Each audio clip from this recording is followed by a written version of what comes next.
Guys, this is the head speed MP, and the playtest unfortunately did not go as expected.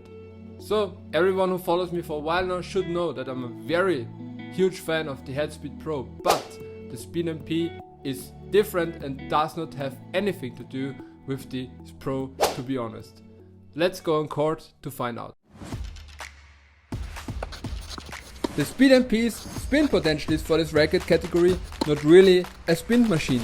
Even with its 16x19 string pattern in his 100-inch head, I thought there will be enough string movement and snapback for the speed to have good spin potential. And while spin is easier to achieve as with the pro version of course, I think the low stiffness and the ball pocketing of the Auxilic doesn't help too much with the top spin. The launch angle also feels relatively low for this kind of racket. I had a hard time creating enough topspin, not only on ground strokes but also on the kick serve. I made a lot of double faults, which is very unusual because I could not rely on the kick serve. And on the ground strokes I really needed extra wrist movement to get the desired topspin from the speed MP. But what shocked me even more was the next category.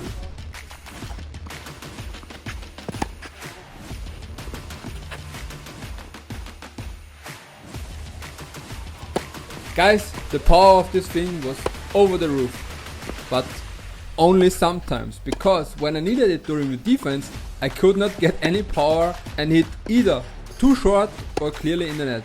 Other times where I was like attacking, the problems of too much power occurred and I was overhitting very often. The lack of topspin and stability, which I am not used to with a head racket, I was found myself attacking too short or just not effective enough.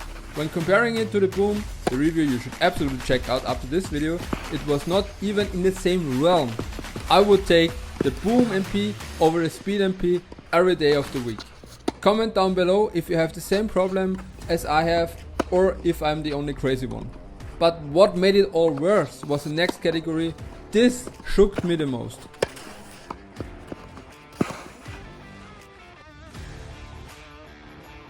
With this low stiffness of 62 and the rest of the specs, this racket should be extremely comfortable. But the opposite was true. Not only was the racket so unstable on the returns, so that I had to step back and ease the ball in with topspin, also the racket was very uncomfortable. After the first 20 minutes in the match, I felt my forearm immediately getting pumped with blood because I had to use more of my forearm and wrist strength to guide the racket through contact, which was very odd. I never expected this from a racket like this. This was bothering me a lot, of course. Also the next day, muscle soreness kicked in and the fatigue from playing with the speed was very much real. This was something I never expected from a racket with this specs. So guys, it's not all worse with the speed MP because the feel and also the feedback is very good. I can imagine that the flaws with power and spin you will get used to with time.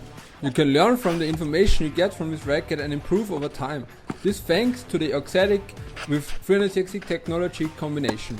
And this feel you also get on flat surf because this was the best surface to speed MP in my opinion. I got a lot of information, still overhit a lot, but man, sometimes the relief when hitting a first surf right felt just insanely good and made up a little for the rest of the speed MP's problems.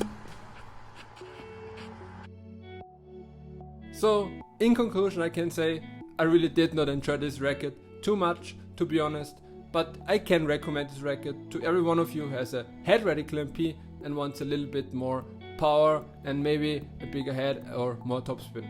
But overall I really don't want to recommend this racket too much, to be honest. In my opinion the boom MP would be a better option for most of you guys. If you haven't, check out the video here.